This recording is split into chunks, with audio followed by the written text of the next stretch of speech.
Assalamualaikum warahmatullahi wabarakatuh. Halo semuanya, kami dari kelompok 7 mata kuliah kesehatan global, dan pada video kali ini kami akan membahas tentang hipertensi pada kehamilan dan dampaknya terhadap ibu dan anak sebagai salah satu isu kesehatan global dalam maternal and child health.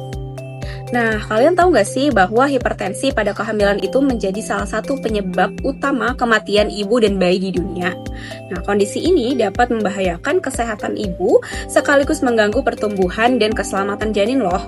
Oleh karena itu, hipertensi pada kehamilan termasuk masalah kesehatan global yang perlu mendapat perhatian.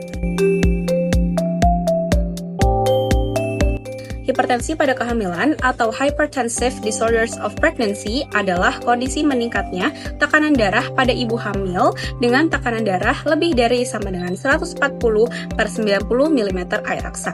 Kondisi ini dapat terjadi sebelum kehamilan maupun muncul setelah usia kehamilan 20 minggu.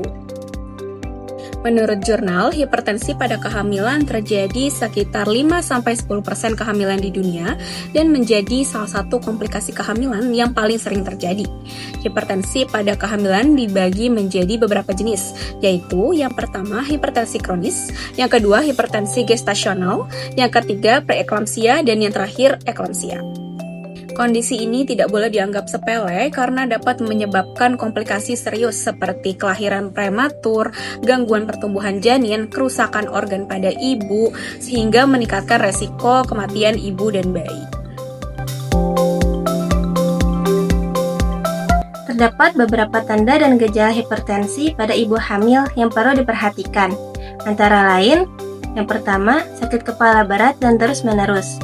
Sakit kepala pada ibu hamil yang tidak kunjung hilang meskipun sudah beristirahat ataupun sudah meminum obat pereda nyeri. Yang kedua, gangguan penglihatan. Gangguan penglihatan seperti mata berkunang-kunang, pandangan kabur, atau sensitif terhadap cahaya bisa menjadi tanda hipertensi. Yang ketiga, pembekakan pada wajah, tangan, atau kaki. Pembekakan pada kaki memang umum terjadi saat kehamilan. Tetapi jika terjadi secara berlebihan dan mendadak terutama pada tangan dan wajah, perlu diwaspadai. Yang keempat, nyeri pada bagian ulu hati atau perut kanan atas. Rasa nyeri ini dapat muncul akibat gangguan pada organ tubuh yang dipengaruhi oleh tekanan darah tinggi. Yang kelima, mual dan muntah berlebihan. Jika mual dan muntah terjadi terus-menerus setelah trimester pertama, kondisi ini perlu diperiksa lebih lanjut. Hipertensi selama masa kehamilan merupakan kondisi serius yang tidak hanya mengancam kesehatan ibu, tetapi juga berdampak signifikan terhadap keselamatan dan perkembangan janin.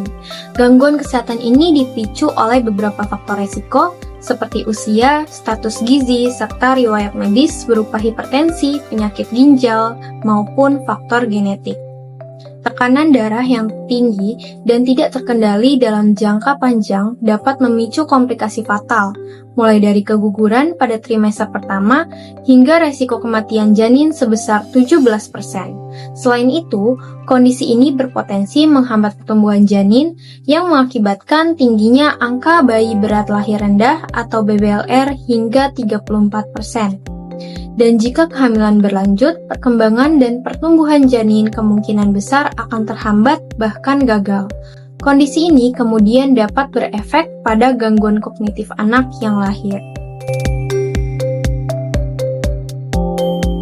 Nah, dengan mengetahui gejala dan juga risiko dari hipertensi, maka ibu hamil dapat melakukan pencegahan sejak dini nih.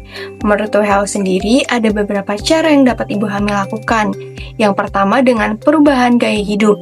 Perubahan gaya hidup ini dapat membantu ibu hamil untuk mengurangi tekanan darah tinggi. Misalnya dengan mengkonsumsi lebih banyak buah dan sayur, melakukan aktivitas fisik seperti berjalan kaki, dan juga mengangkat beban. Dan yang terakhir, ibu hamil harus lebih rutin untuk memeriksa kehamilannya atau antenatal care, di mana trimester 1 1 kali kunjungan, trimester 2 2 kali kunjungan, dan juga trimester 3 5 kali kunjungan.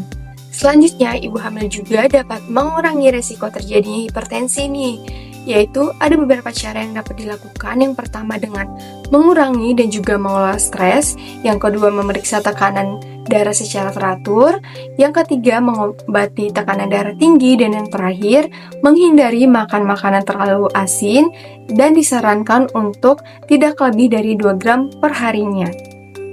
Sekian video dari kami, terima kasih telah menyimak video kami, semoga informasi yang kami sampaikan bermanfaat. Terima kasih, sampai jumpa lagi. Wassalamualaikum warahmatullahi wabarakatuh.